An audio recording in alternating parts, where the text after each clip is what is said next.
le damos bolilla para hacer un diagnóstico de una alteración de la voz en pediatría. Uno son los análisis percentuales. Es cuestionarios y escalas. Ahora les voy a contar un poquito de lo que se refiere. Otros son los métodos endoscópicos, cómo puedo mirar una laringe infantil. Y el tercero es un laboratorio de la voz, que es un análisis acústico. Entonces, ¿qué es lo primero que nosotros hacemos? Un análisis perceptual. Existen cuestionarios que dicen qué le pasa a ese niño o su repercusión en la calidad de vida, qué es lo que le está pasando. Y hay cuestionarios que contestan los papás o los cuidadores que se refieren a tres áreas: funcional, orgánica y emocional. ¿Qué le pasa a ese niño con su voz? Es un cuestionario que sale de un centro de voz infantil de Estados Unidos y nosotros en el hospital, en este caso lo hicimos en el Hospital Abraham, lo validamos y lo transculturalizamos al español de Argentina. O sea, entonces es un cuestionario que le damos y eso nos da un score de lo que le pasa socialmente con la voz en el niño.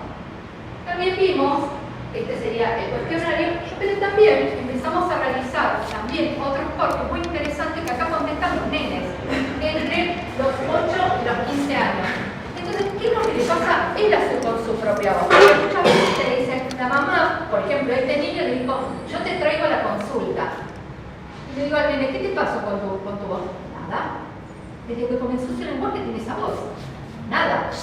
Y eso es muy importante también. Si este nene tendría que tener un tratamiento de fonoaudiología posterior, ¿cuál es la adherencia? Si al chico no le pasa nada, la adherencia es muy baja. Pero en realidad, la mayoría de las voces infantiles que nosotros, como recién escuchamos, pueden variar y pueden aparecer desde estas.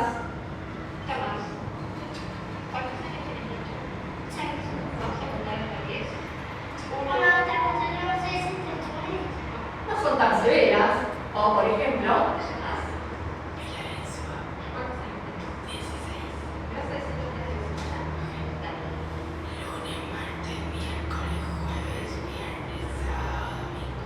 tienen una discapacidad severa.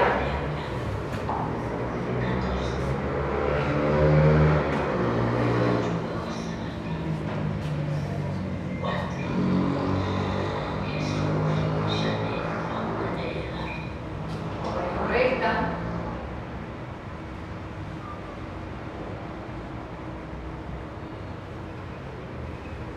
Como no daría, si no tenemos.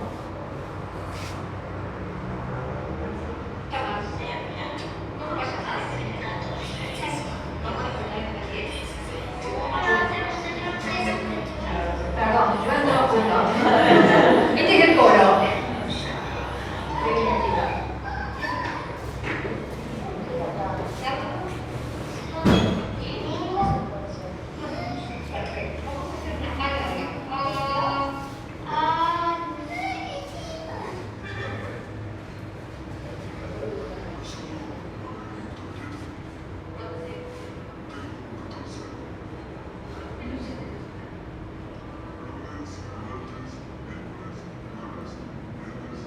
Es un rapero. Les cuento, esto es una disfonía psicogenal. No tenía patología. O sea, fíjense qué es lo que tenemos nosotros en las voces infantiles de cosas que no le damos bolilla, otros que tienen demasiada repercusión social. Y lo último, la tercera pata que yo les comenté son análisis acústicos. Existe software que hace un análisis acústico de las voces infantiles que hablan cuál es la frecuencia fundamental, los formantes, es decir, mucho el fonoaudiólogo que rehabilita, y es un dato objetivo muy interesante de lo acústico de la voz. Y lo tercero, importante, es decir, ¿cómo le podemos mirar las cuerdas vocales a un niño? Existen tres métodos que podemos utilizar. La fibroscopía, que es un método que metemos una fibra óptica con una camarita por la nariz, ¿sí? Estamos hablando del niño despierto, el niño colaborando. A veces hay que ayudarlo a colaborar un poco y a veces se puede quedar. También la videoestroboscopía o la endoscopía respiratoria. La fibroscopía, como vuelvo a decir, entramos por la nariz, tiene a veces unas imágenes que no son tan nítidas, pero nos pueden dar un acercamiento bastante interesante que pasa con las cuerdas vocales en pediatría. La segunda, la estroboscopía, hacemos con ópticas rígidas, ¿sí? Le pedimos que el niño abra la boca, saque la lengua, le sostenemos con una gasita la lengua, entramos con una óptica que tiene 70 grados y podemos visualizar las cuerdas vocales. Acá necesitamos que el niño nos colabore. Nuestro paciente, que es el paciente que hablamos, le miré con una óptica de 70 grados, ya porque era un nene de 11 años que perfectamente podía colaborar. Y hasta a veces hemos tenido que dormir niños para tener una buena visualización. Se duermen en quirófano, se utilizan anestésicos inhalatorios, no se intuba y directamente con una óptica, en este caso de 0 grados, con el mismo laringo que utilizan los anestesiólogos, entramos, miramos y salimos. Entonces, volvemos al caso que nos estábamos viendo. ¿Se acuerdan de este niño de 11 años que tenía esa disfonía desde que nació? Entonces, ahora lo que vamos a mirar es, ¿qué le hicimos? El cuestionario. El nene no estaba bien de su voz, tenía conflictos en su colegio, ¿sí? Por momentos él decía que no le pasaba nada cuando venía a la consulta, pero después contaba que ante actividades que hacía tenía que repetir varias veces y el icono dio 10, que habla de una discapacidad vocal moderada. Y este es el estudio que le hicimos acá, mirando con una óptica rígida. Lo bueno de hacer este estudio es que nosotros lo grabamos, entonces pocos segundos nos ayudan para visualizar. Entonces, la idea es, para los que no, digamos, no hacen la laringología, estas son las cuerdas vocales, ¿sí? Esto de abajo es adelante, atrás, acá tenemos el esófago, esto es izquierda y esto derecha. Entonces las cuerdas vocales se tienen que unir en forma eficiente, y se juntan y vibran. Si ustedes ven, tiene una zona que se junta y una zona de estas dos zonitas que no se junta la cuerda vocal, por eso voz con aire. Y en estas imágenes lo que podemos ver de este lado es un quiste en una cuerda vocal. Esto se llama quiste epidérmico y es un quiste congénito, ¿sí? Y lo que tiene del otro lado de la cuerda vocal es un realce. El niño, cuando empezó a crecer y utilizar mucho más su voz, choca con la otra cuerda vocal y al chocar hace un pequeño callito, entre comillas, del otro lado por estrés de impacto.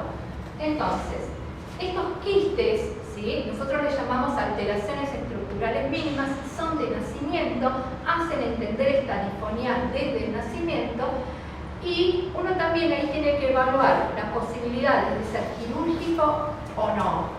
En este niño lo que se le indicó es hacer fonoaudiología para sacar el estrés de impacto, ¿sí? Y reevaluarlo para ver con eso, bajando el estrés de impacto, esa voz está eficiente y esperar que crezca un poquito más para que aparezca la muda vocal, el cambio de voz en los niños, que en ese caso tenemos una laringe un poco más desarrollada, eventualmente si le tenemos que sacar este quistecito. Estos quistes son absolutamente benignos, entonces sabemos que tenemos un niño en un estatus de seguimiento, pero estamos tranquilos y le bajamos, digamos, el nivel de ansiedad a los padres y al niño.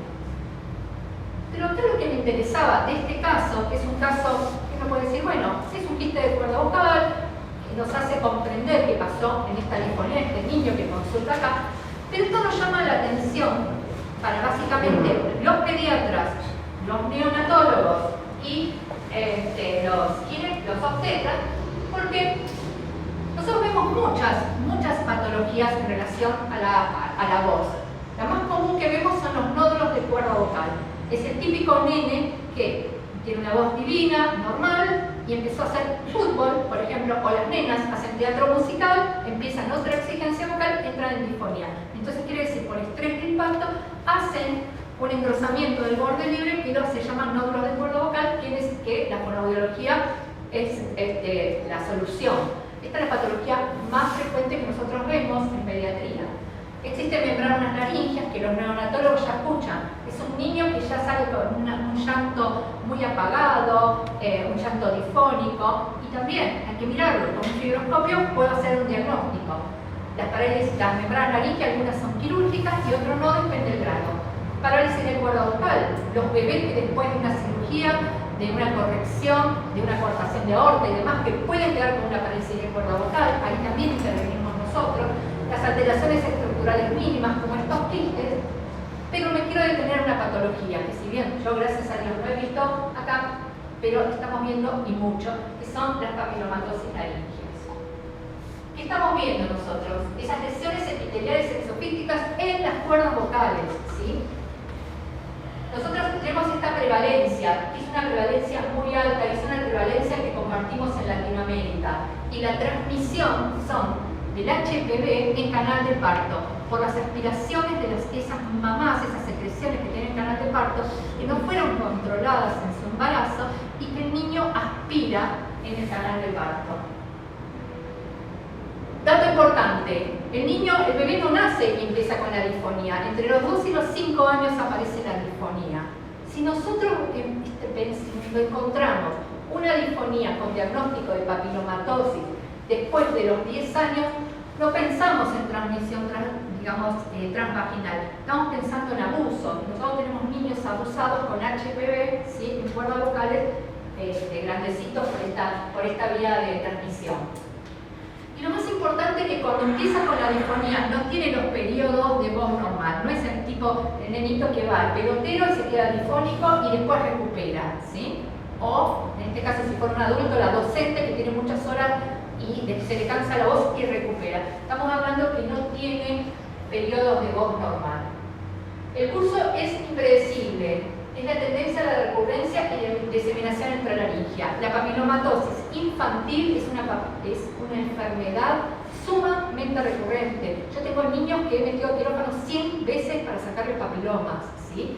Y la diseminación extralaringia es algo absolutamente aterrador para nosotros porque hemos tenido que ser niños muertos porque los papilomas se han llevado a pulmón, ¿sí? Y tenemos niños fallecidos por papilomatosis laringea. O sea, estamos hablando que un diagnóstico precoz nos está salvando a este niño. ¿Qué tenemos nosotros en las lecciones? Estos son los subtipos que nosotros tenemos con mayor frecuencia acá en Latinoamérica. Y tenemos la vacuna. Nosotros tenemos 2 tipos de vacuna, de 4 cepas o de 9 cepas. Estoy preguntando acá y acá está la cuadrivalente que toma los subtipos. Es el 6, es el 11, el 16 y el 18 el que toma la cuadrivalente de acá. También hay lugares que se están dando con las 9 cepas. ¿Y qué hacemos en estos casos, estos niños con papiloma? La exéresis puede ser con micropinza, estamos hablando de un niño dormido, intubado, sacamos los papilomas con los micropinzas, ¿sí? Le podemos sacar también con láser o con microdebridador, que es, digamos, como si fuera una especie de cánula que va aspirando los papilomas y va cauterizando. ¿Qué es lo que nosotros tenemos hoy para tratamiento con estos niños? Tenemos la terapia quirúrgica y una terapia adyuvante. La indicación en pediatría es colocar bevacizumab, que es un anticuerpo monoclonal, que lo colocamos intralesional en el momento que está dormido el niño, se están sacando los papilomas, ¿sí? Y existe también un protocolo en el país que se comenzó, que solamente tiene 9 pacientes con bevacizumab endovenoso en los niños con diseminación extralaringia de los papilomas. Les quiero mostrar, este es un pacientito.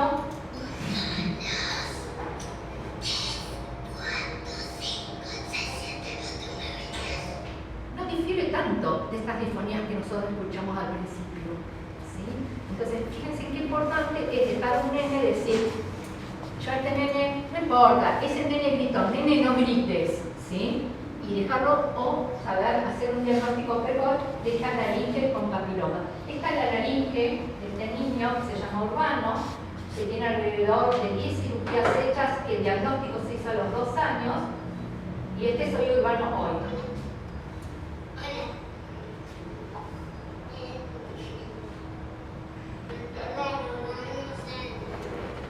Fíjense cómo ha cambiado la voz.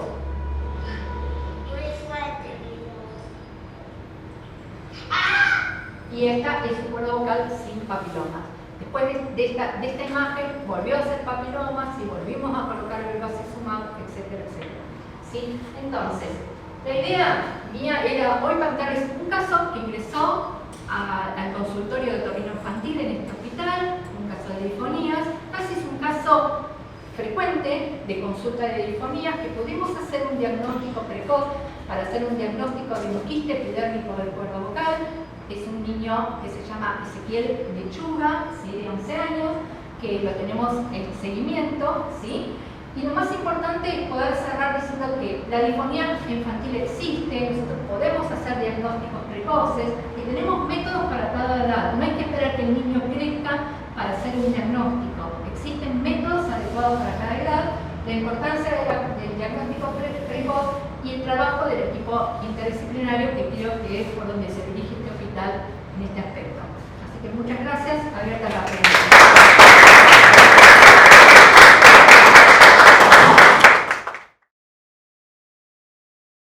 A mí, perdón que llegué un poquito más tarde, pero enseguida, mientras vos contabas esto, Sandra, creo que abriste un abanico de lo que trabajamos en salud. A mí me gusta mucho pensar ampliamente la salud, no exclusivamente en este caso y la otorrino, ¿no? Como el caso de la disfonía en sí, como cualquier sentido, no habla exclusivamente de la voz en sí, sino habla de cómo ese chico se integra a su comunidad, cómo va a la escuela, de cómo aprende, cómo lee, cómo sus compañeritos no lo cargan, no es muy imposible por no saber leer. Me parece que el tema de la disfonía, independientemente del tipo de disfonía, atraviesa también esta cuestión, ¿no? Y por otro lado, el caso de lo que comentabas, que no te ha tocado todavía acá, pero sí la incidencia alta de la papilomatosis y cómo podemos prevenirla y cuánto no es el otorrino, pero sí tiene que ver con la prevención del SPV de la mujer y de los cuentos del embarazo. O sea, el caso atraviesa un montón de cosas, no es exclusivamente la disfonía, y eso creo que es lo más, me parece a mí, más significativo. Primero, hacer diagnóstico precoz, segundo, entender la disfonía en todo lo que puede traer atrás, ¿no?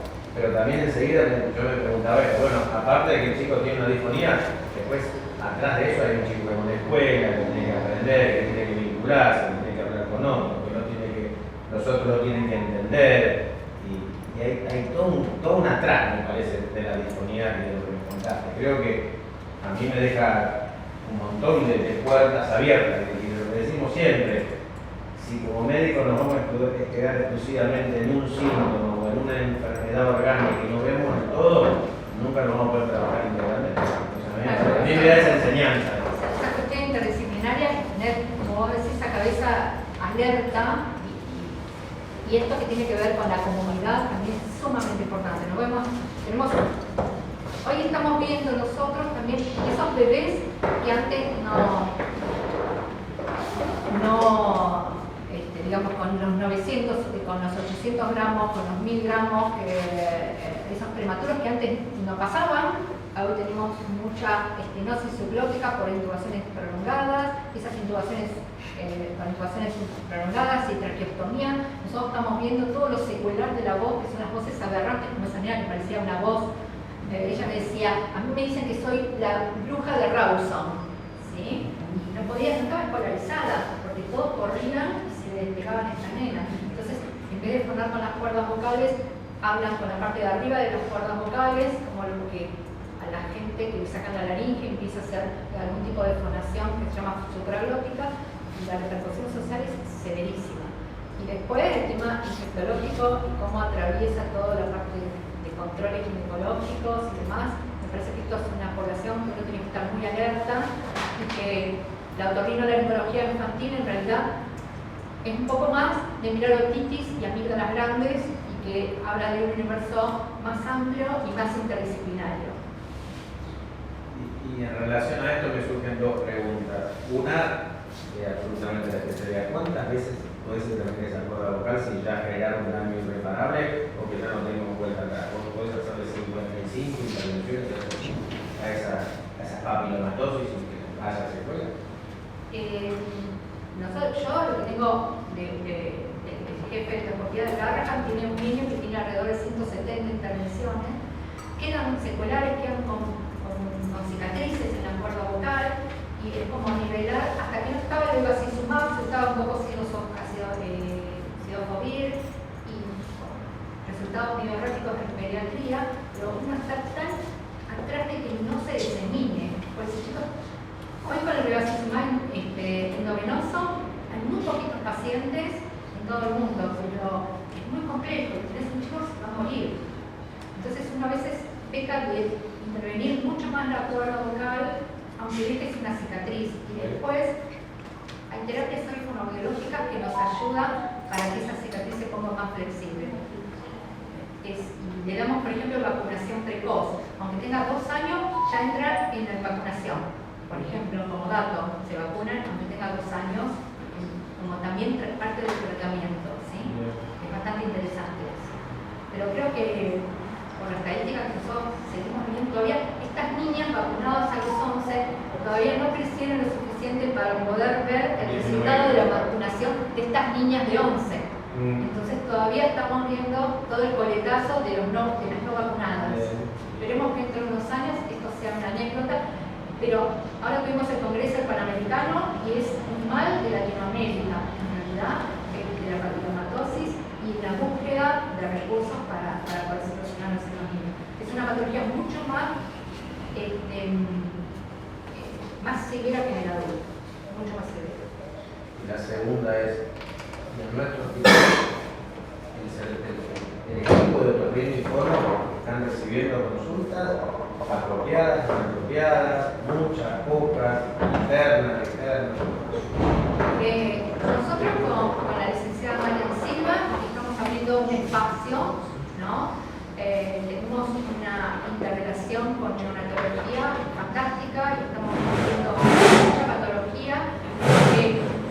Nos vamos a sumar un escaloncito más cuando tengamos y que estamos armando una estadística de lo que nos está pasando también audiológicamente, que no es un dato menor, ¿sí?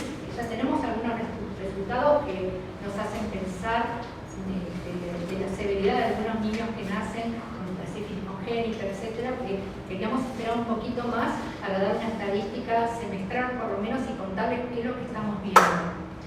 La consulta que nosotros todavía tenemos acá es una consulta, si yo tendría que pensar qué es lo que más recibo yo, todavía son epistaxis o hipertrofias amigdalinas, es una consulta de resolución sencilla, por supuesto, pero bueno, nosotros apuntamos, hemos hablado mucho con Ramón y con Tito al respecto, crear un espacio digamos, de alta complejidad en el espacio y poder un poco darle solución a algunas cosas que exceden, vuelvo a decir, la otitis. No la dejamos, o sea, yo vivo también gracias a los mocos de los niños, pero quiero decir que este hospital nos da muchas herramientas para poder dar un plusito más a todo esto por el trabajo interdisciplinario. Nosotros con Ramón ya estamos viendo vestidores de vía aérea en la neonatología, o sea, tenemos un trabajo por lo pronto con la neonatología fantástico y de intercomunicación fantástica. Lo que nos preocupa hoy, lo que nos está pasando audiológicamente, que eso será contarles un poquito a futuro con una estadística bien clara de lo que nos está pasando. Sí, es importante que ningún niño que nace acá pasa sin su control auditivo y su seguimiento posterior. O sea, la idea es no abandonar a un niño con una automisión, sino estar atrás del seguimiento para ayudarlos a encontrar una solución. Yo he recibido acá una niña de 7 años que me vino a la consulta por retraso de lenguaje y cuando entró, me dijo, bueno, que no hablaba y tenía un papel que había hecho en prepandemia, todo arrugado, que alguien le había mandado, tenía un potencial evocado, para que no lo sabe, es un estudio objetivo para saber cuánto escucha, del hospital, creo que del Hospital Roca, todo arrugado y me dice, me lo hice pero nadie me lo leyó, donde decía que esa niña estaba sorda. Y le digo, ¿está sorda? ¿Y cómo va al colegio? No, no va al colegio, o sea, la niña no estaba escolarizada. Cuando lo voy a revisar, le digo, le faltan los dientes, me dice, sí, se le caen. O sea, nada, de acá, quiero decir, la mano servicio social. Lo mismo de recién. No escuchar no es solo no escuchar, sino que no ir a la escuela, no fue a la escuela. No sabía qué hacer, o sea, decimos, ¿de dónde empezamos?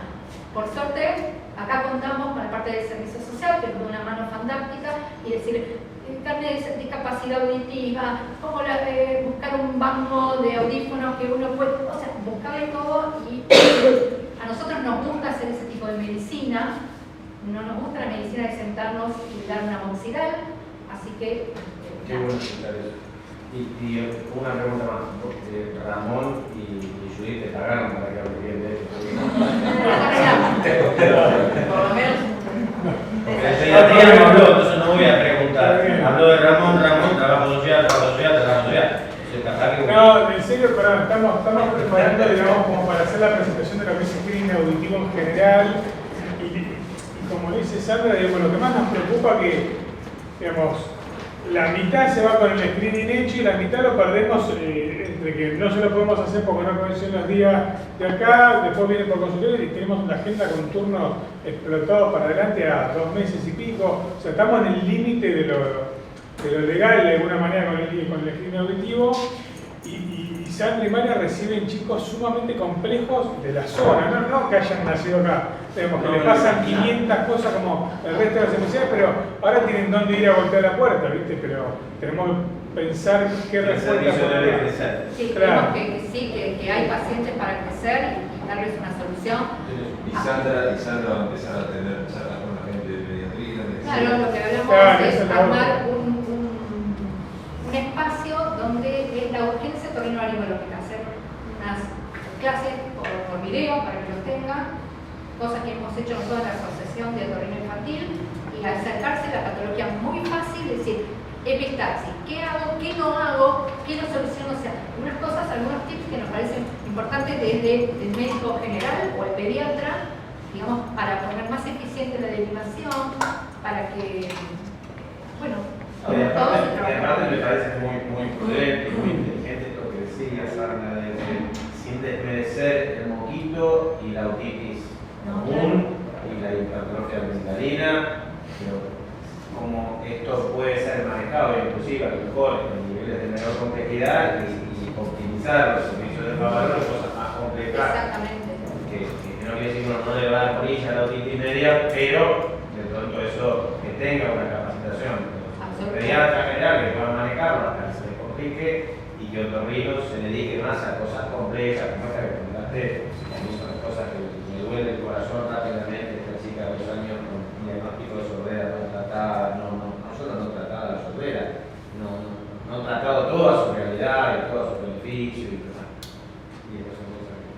Así que esperamos con Ramón que avancemos con el potencial evocado, que Estamos muy cerquita. esto que estamos muy cerquita, y darle una solución a la audiología. Cerquita depende de cómo lo miras, cerquita de dónde. ¿Desde dónde, Claro, claro? claro. ¿Desde No, dónde? ya tenemos a la persona que lo hace, que puede traer el equipo, entonces tenemos que terminar la nota con los números como para presentárselas a ustedes. Pero digamos, lo charlamos también con Leo, digamos, estamos ahí nomás.